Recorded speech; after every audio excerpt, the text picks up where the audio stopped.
women claim to be able to do more than one thing at a time. No, it's not a claim. It's a fact. I mean, I'll watch a movie over 2 or 3 days. Me too. I fall asleep and rewind. Fall asleep. When 9/11 happened, Yeah. my father and I were here in this office, one floor up. And your office was not far from there. I'm working really hard to turn Oriental Weavers from a family business to an international business. 2 nights a week, I would go to college and they would see me and I'd come home and I'd do homework with them. It's really important that they see Lovely. you learning for life. That's true. How do you juggle the office, the persona or the role you have work-wise, and then, I mean, it's no longer a 5 p.m. leaving the office scenario. No one does it anymore. But that idea of what happens in the office stays in the office, what happens after. How do you manage that? Because you are sisters, you're very close, you share the same friends, you travel together. How do you manage that? We don't. I think very often.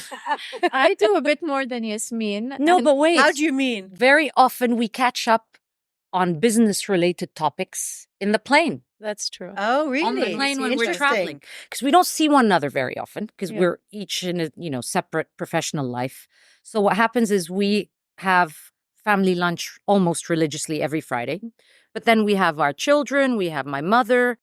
You have family things to talk about. family Yeah, things to yeah. talk about more or less. So that's only about the very pressing matters. Obviously, thank God for text and WhatsApp Yeah. because course. there's a hotline there. Yeah, of course. But very often when we get on a plane together, it's like, we're talking about old topics that we hadn't had a chance to clear or lock in or agree on, at least for the first couple of We had an hours. interview last week at AUC, and the photographer was laughing because he said, we want to take a couple of shots with you as if you're walking naturally and pretend you're speaking.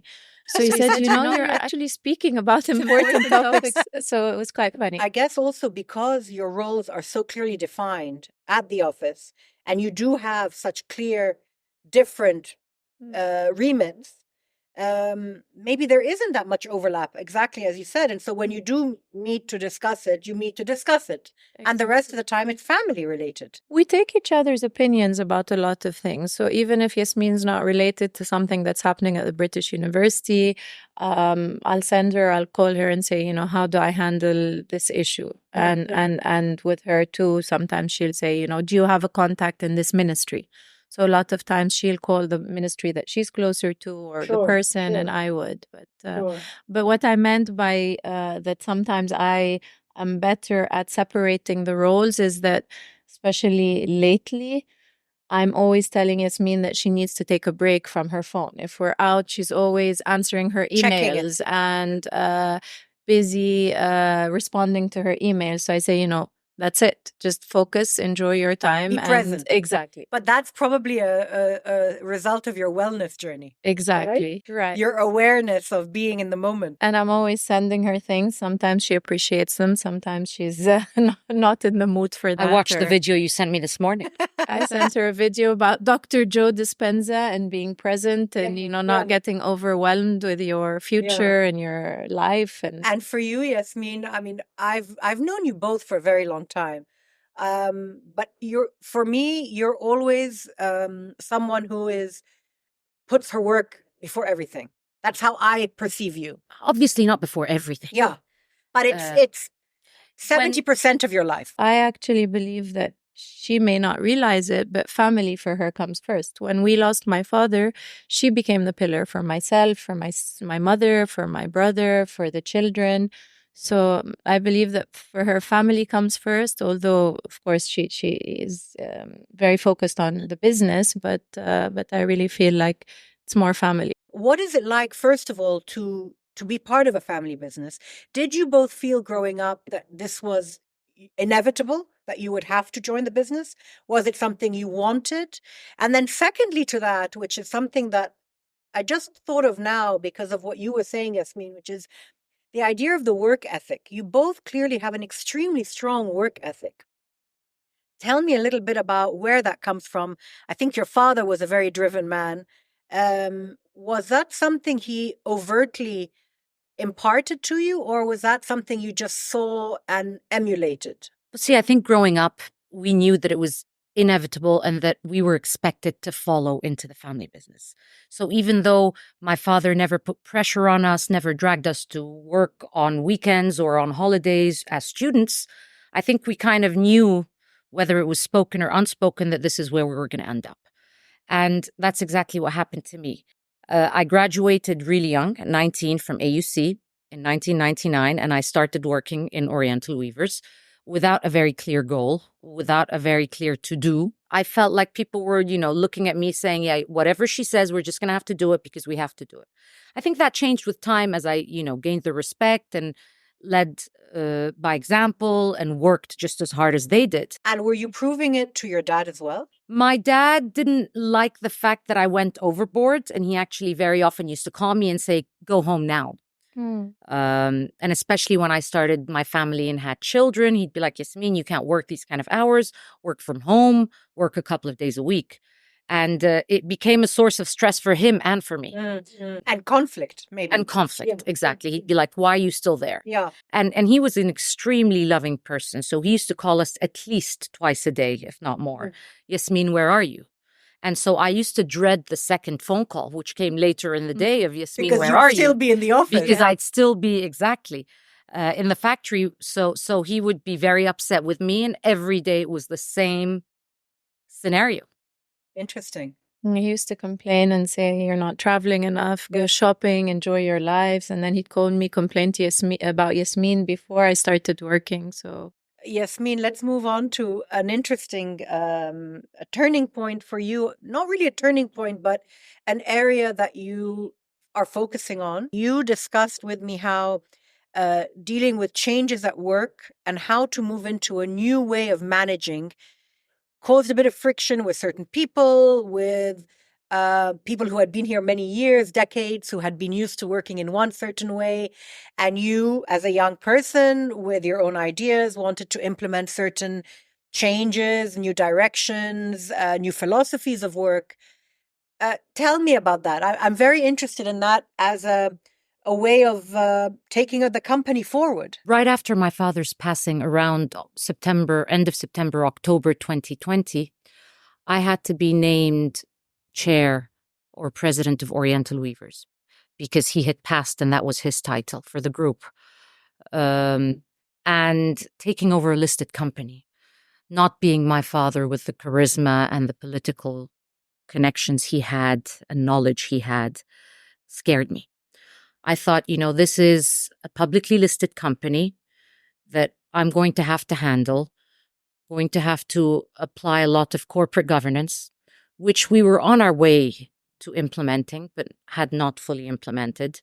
Having lots of, like you said, family, relatives, old school management mentalities was very, very difficult. There was a lot of resistance.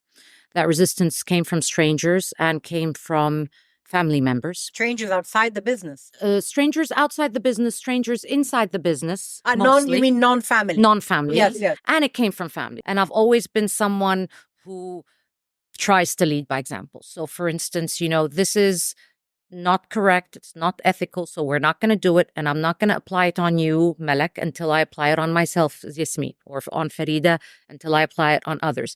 So I think there was a lot of conflict there, conflict with management, existing management, many of which were family members and were family members who had been with me in the business for 20 years. And for you, Farida, I know that you had experiences outside the firm before joining. right. But one of your pivots is a very difficult one, which is that you were working in New York after you finished college, and you were there in 9/11. I was. And you had hoped to stay on in New York and gain more experience, but that experience was highly traumatic. Can I cut you in here just for a second? Because when 9/11 happened, my father and I were here in this office, one floor up. Yeah. And we heard, so we put the TV on, watched the news. And to us, the first plane was crashing into the Twin Towers. And for a couple of minutes, it didn't occur to us that Farida was right there in New York. And then we realized and we panicked. And your office was not far from there. I was in Tribeca, which was quite a few blocks down. I was still going to move into my apartment, so I was in Tribeca Grand Hotel. Heard a huge sound, ran down, saw the first airplane in the Twin Towers. That's a very Everyone said traumatic it was. experience. Everyone said it was an accident, Yeah. so went back to get ready. I was still finishing my papers and going into city. And then as I was upstairs, heard another huge crash, went down, and then they said terrorist attack, lots of chaos, people running in. They were using the hotel base as or the hotel lobby as a base for the rescue site. So people walking in with blood, with rubble, with... And you were very young to witness all that. It was scary. I was alone. And then I remember trying to call my family. Obviously, no networks. Yeah. They closed the whole area. I had my dog with me, my retriever who moved from Egypt. So it was really hard to even take taxis and move in and out. Had that not happened, you would have probably stayed on in New York for a bit longer. Exactly. Was it also inevitable for you in your mind that you were always going to come back to the family business? Yes, I did. I wanted to. And I think my father would have, or clearly would have wanted us to. We grew around the business. I was very proud of what he had achieved. I saw that he built the whole business. He was self-made. And because he was self-made, he had a lot of compassion, which I think he instilled in all of us three. And he actually did a lot of community service work that I was already involved in with him, both of us. So I just felt like because he had that compassion, I would have wanted to come back, continue, support Yasmine, support him eventually. And I respected and admired that he let us pave our own ways at the beginning. He was fine with me moving for a few years if I needed to. He respected that I was interested in finance. I did the Chase Manhattan credit course in EFG. I did a small, short internship in Sigma Capital. So I gained that experience and then moved into the area that I liked and kind of, like Yasmine said, paved my way, gained respect in the finance department, moved into the petrochemical company, set up the debt and equity. So I did what I wanted within the family Within business. the framework of the Exactly. business. Yasmine obviously paved the way for me because she was the first female, the first daughter. So gained, people's respect and then made it easier for me. Sure. Tell me a little bit about what it's like to be women working in Egypt, in the Middle East. Now that you are heads of the company, you're very respected. You on the top list, top 10 CEOs in the Middle East. But did you encounter sexism along the way? Were you underestimated? I don't think we were ever underestimated to our face. It was never spoken. And I think it was just this feeling, especially back 10, 15, 20 years ago. Now I think we're very, very privileged. We're very blessed. Things have come a long way.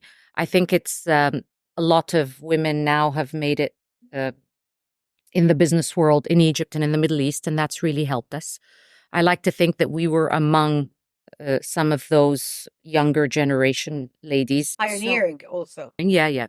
So no, I don't think that I have ever felt sexism professionally to my face.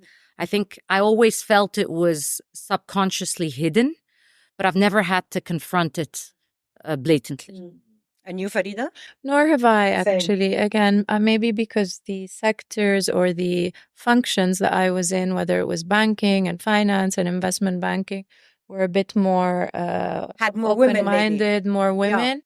Education, even restructuring the companies. I think something else that was that I'm proud that we've done is that even in Oriental Weavers, in the British University, maybe less so in the petrochemical industry, we've actually managed to bring in a lot of female in management and even generally. So that's something with the corporate governance, we've been able to introduce more females on the board, in management and everywhere. And in your opinion, what does a woman bring to the table in the kinds of roles that you hold that a man doesn't? What is that? There is a female touch, there is a feminine touch that is a different culture. It brings a different culture with it. I wouldn't say there's a difference. I would say maybe women claim to be able to do more than one thing at a time. No, it's not a claim, it's a fact. I don't know. I'm not sure. Scientifically, I'll leave it's that proven. to your viewers. Multitasking, So, yeah, the new sciences say that multitasking is overrated. So I'll leave that to Right. your audience to But decide. we do juggle thousands of things. We do right? juggle, and I think that's the main difference. That's what I was getting at. I think women in the workplace tend to do more things at once and get things more done, or many more things done during one day, not necessarily completed to the end, but I just feel like more meticulous, with a speedier attitude. I think also, I mean, this is a huge generalization, of course, but men they compartmentalize things and they take things out of the box, deal with it, put it back in, whereas women are able somehow to work across boxes, right? And it's somehow more efficient, I feel. I mean, I'm biased, obviously. I agree. I think it's more efficient. I do too. Yes. Let's move on to a difficult subject, which you both shared with me as being obviously a major pivot for both of you, which is, of course, the passing of your father. Massive presence in your world and a massive presence on the Egyptian business landscape as well. Tell me, first of all, on a personal level, obviously, I know that he had been ill for a while. Correct. You both took a step back. You went with him to America to be next to him and help him and so on. You're right. Our father played a big role both professionally and personally for us. And he was, like Yasmine said, he would call us 2-3 times a day. He was very loving, very caring, very busy at work, but always there for us no matter what, and spoilt us tremendously. And he was there for everyone, not just for us. So although the family business has grown to employ over maybe 20,000 just as Oriental weavers, everyone saw him as their father too. I had a similar situation with my father. He had Parkinson for about 10 years, and the last year was very hard. When you see your rock, your idol, this big man suddenly diminished into a child and needing you and unable to do anything for themselves, it's a very difficult thing to see. I found it extremely hard to deal with. Having said that, we dealt with it on a personal side. When he passed away, my mother and I grieved him. We still grieve him. It was 2 years ago. But we didn't have this other layer that you have, which is almost immediately having to deal with the personal, which is traumatic and it takes a very long time. On top of that, having this professional element that you have to address. And you can't really say not now, because you had said not now for 3 months. Even during the 3 months, we were swapping. So if Yeah. Yasmine had something important in Egypt, she'd come back to Egypt, check on her kids and my son, and then we'd keep swapping. Every other week, sometimes we travel once the holidays were over Yeah. for the kids this summer. And then after that, I think maybe it didn't delay grieving, but it forced us to kind of jump back in and get our lives together and focus. And at that point, we just had to face it and throw ourselves back into life. Grief is a very odd thing, I find, because it's not linear. It doesn't happen on a timetable. It doesn't say to you, okay, that person has now passed. Now you have a few months to grieve. Off you go. It doesn't work that way. Yeah. It's waves. Right. It hits you, then you're fine. You can be fine at the beginning, and then a few months later, you're not. Right. It's this very odd feeling. I had never experienced it. It is. I've had close people to me pass away before, but this was a very different experience. And I think I'm still in it, and I'm sure you are. And it comes in cycles, times of the year. Your child does something that jars, and so you think that that's exactly what he looked like or he did, or it's these really odd things that just hit you. It's a strange feeling. I'll talk for myself. That's probably one of the things I feared the most growing up. So had you, as a teenager or as a young adolescent, told me, Yasmine, what scares you the most, I would have told you losing my father. Mm. And I don't know if it was for professional reasons or for personal reasons or for both. I think it was for all reasons. He was a support for all of us. Yeah. And like Farida said, not just for us, but for our community, Sure. for our family, for our friends, for the company. So I think the fear of losing him as a star, as someone who was guiding us, was what kind of freaked me out, both professionally and personally. You know, where do I go from here? Had he overtly said to you, this is a direction I would like the company to go in? Or had it been an undercurrent that was agreed together? Or had he said, this is what I want from you girls? He was very vocal. We Yeah. all knew what his passions were. He was an entrepreneur. He established Oriental Weavers Carpets in 1979. And from day one, he said, we are going to export. So since then, we've been exporting on average 70% of our capacity. We're very tailor-made. We're very artsy. We're very creative. We're very innovative. So he set the tone, which we all followed. So he didn't need to tell us that towards the end. And as Oriental Weavers, you know, was one of his babies to begin with and was the flagship company of the group. 10 years before he passed away, or even more, he had lost interest. He stopped coming to the factory. He stopped being involved on a day-to-day basis. I had taken over, and he was establishing his newer, babies or An entrepreneur is always an entrepreneur. Yes. There's always the next thing, New right? passion. And I used to be jealous. I'd be like, aren't you coming? And he'd be like, no, I'm going to the British University, because he believed in education and he believed in giving back to the community. And that was his latest kind of passion, education. Let's talk a little bit about education. So it's a thread that you've both mentioned in slightly different ways. So obviously, Farida, it's part of your remit. It falls under your responsibilities, under the guise, of course, of the British University in Egypt. Yes. And Yasmine, for you, it's a bit more personal because you've turned to education as a way of growing professionally. So let's start with you, Farida, with the British University. So the British University in Egypt currently has 12,000 students, 11 faculties, and hopefully we'll be starting a new faculty soon. And Yasmine and I were never really involved with the educational sector. We sat on the board of trustees for a few years, would meet once or twice a year.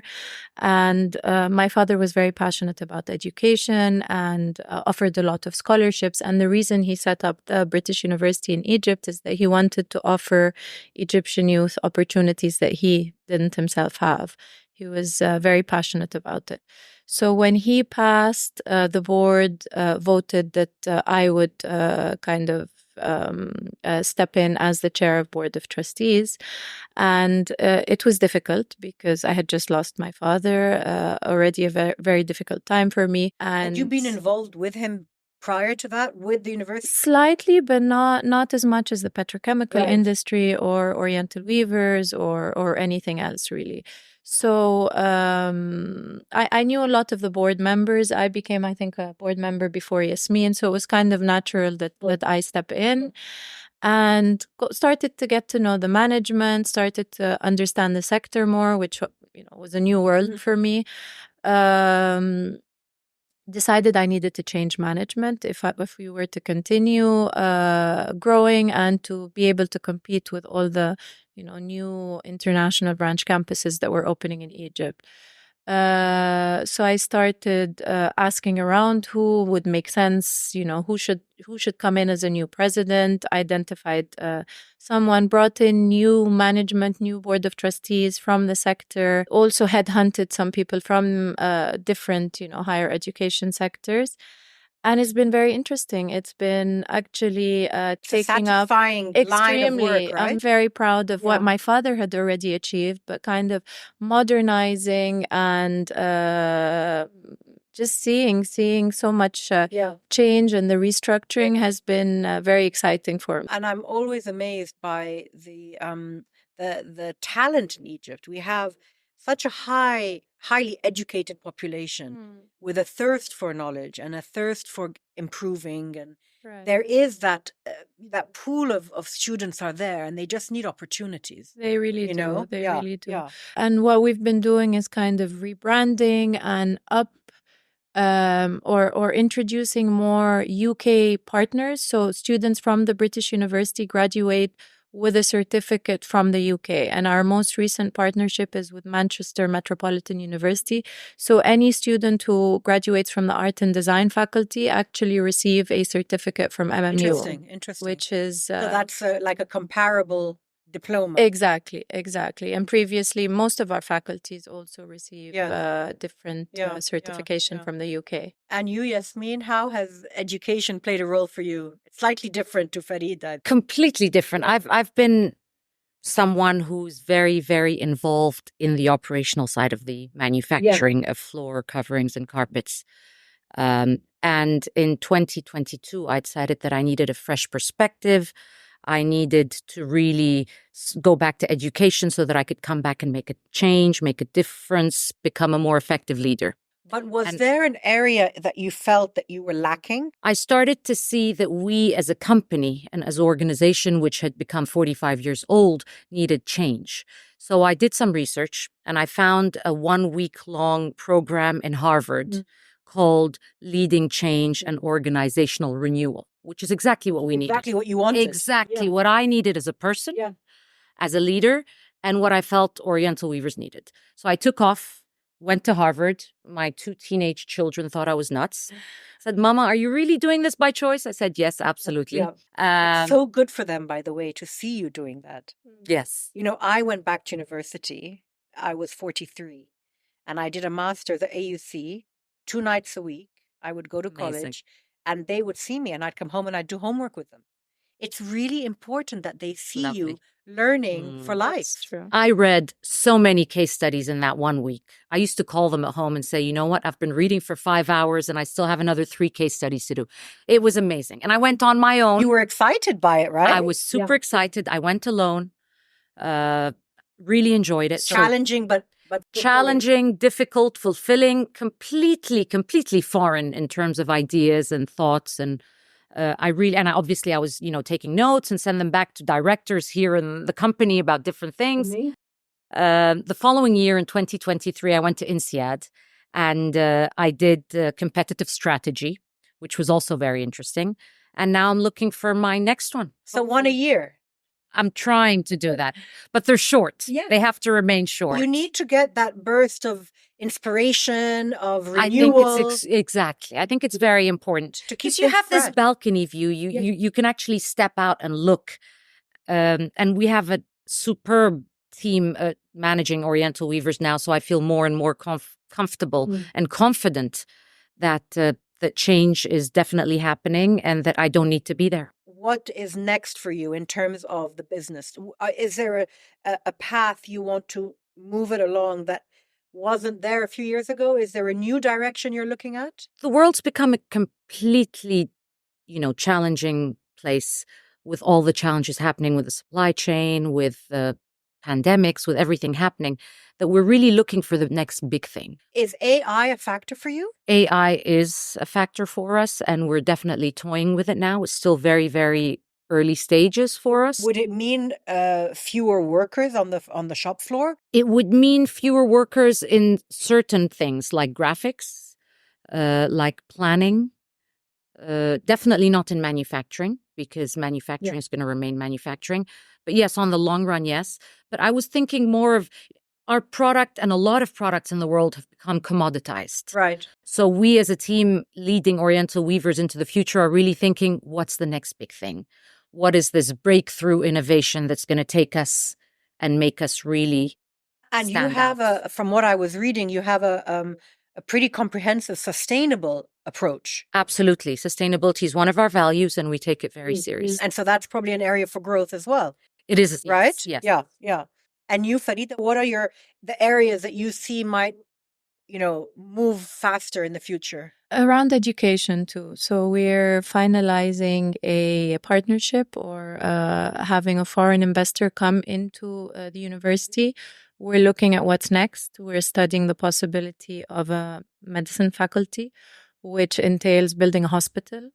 We're looking at a digital transformation. We're studying a lot of step change projects. So basically, just kind of seeing how to make the British University more competitive to be one of the leaders in the region, not just in Egypt. You know, there's a saying that you're the second generation of the business, that most family businesses do not last after the third generation. Correct me if I'm wrong, but I'm assuming that that is probably a very fundamental part of your legacy, or how you would look back at your work, is to make sure that the company is solid for those next generations. I'm working really hard to turn Oriental Weavers from a family business to an international business. And it's A listed, conglomerate, so it's a bit different. an It's not only organization, family. exactly. From what used to be operated or run like that, but to become really a business that doesn't depend on people, doesn't depend on family members at all. And we've made a lot of progress this year. So no, to be honest, when my children, tell me things like, Mom, do I have to do this? Aren't I going to work with you? And I say, no, you don't have to. You don't work have with Fair me. choice. Yeah. And actually, I don't want you to work there unless you're going to bring something, unless you're going to have something to add. So what would I like my legacy to be when I'm gone? If that's what you're asking, I think just, honesty, integrity, leading by example, keeping all those homes open. Yeah. Like Farida said a while ago, we employ almost 20,000 people. If we say that each one of these people has a family of 4, so we're talking about 80,000 people who rely on Oriental Weavers Group. I feel that that's a big obligation and a big burden that we carry on our shoulders, and it scares me. And it's something, I'm very conscious of, and I feel like we owe it to our community. And you, Farida? For me, I believe my legacy kind of is to continue our father's legacy. So basically, his name is connected to the British University. So quality of education, which was really what the British University was about. So improving it as much as I can, offering the scholarships that he continued, or that we continue to offer, that he used to, for, children from Africa or students from Africa, from Egypt, from different governorates. And also the community service he did. He had a lot of NGOs that Yasmine and I continue to support personally. We're finishing a mosque that we started building after his passing in the 10th of Ramadan city. A huge mosque, actually. Which is where your factory is. Exactly. Yeah. So trying to continue his name through our names, and also my son, I don't expect him to join the business. If he'd like to, then I'd be more than happy. But that's it. Just, I think it's more about our integrity, our names, our reputation, the company's reputation. On a much lighter note, what cultural things excite you? Are you readers? Do you like, how do you relax at night? I enjoy reading. Yeah. Lately, I've been reading a lot about meditation, about so 2 aspects. Professionally, I've been reading a lot about public speaking, because I've been doing more of that than I prefer to, as the chair of the British University. Out of your comfort zone. Out of my comfort zone. So we actually did a course together, public It's a speaking fantastic and thing to do, by the communication. way. Exactly. I Very recently useful. did a negotiation course, which Right. was great because of all the capital increases and deals that we're working on.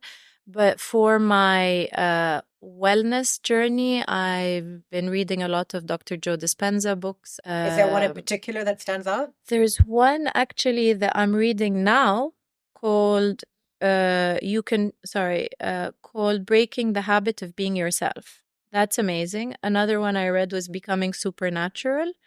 And another book I read recently is You Can Change Your Life with the Hoffman Process by Tim Lawrence. That's an amazing book. And movies, I like watching shows. So I think Law and everyone's Order. and everyone's attention span has gone down. I mean, it's Absolutely. hard to sit and watch a 2-hour movie now. Exactly. Yeah. I like some of the classics, but And you, Yasmine? I mean, I'll watch a movie over 2 or 3 days. me too. I fall can't asleep watch it and once. And rewind. fall asleep. Exactly. And lose focus and do an email and get up and do Exactly. this. That's right. So I like light movies, which don't need my undivided attention. That I wash guess- over you. Exactly. Last movie I loved and actually watched with my full attention was I was on a plane, obviously, was Tetris. That's an way. amazing Absolutely movie. I love the game. Loved Yeah. it. Is it I good? love the The game. movie's The amazing. movie Really? is amazing. It's about Yes. the people You who have- started yeah. the game and how they went to If you Japan. haven't seen it, you and have to it's watch it. really And how they the made it. boys would love it. How So watch it. interesting. Yeah, watch Yeah, it. I will. I will. It's really, really. As for reading, I'm reading about motivation in the workforce. Mhm. How So to very motivate. professionally led. You're reading. I mean, yes. When my children were young, when I first had them, I was reading about motherhood and about things related Yeah. to them. Now it's more professional. Girls, thank you so much. Thank you. We're Thank done. you, Malak. That was Malak. wonderful. lovely. That was Thank you. great. I'm Thank you. really, I mean, I loved it. Sorry we resisted for so long. Khalis, not at all. والله It was لا, great. interesting.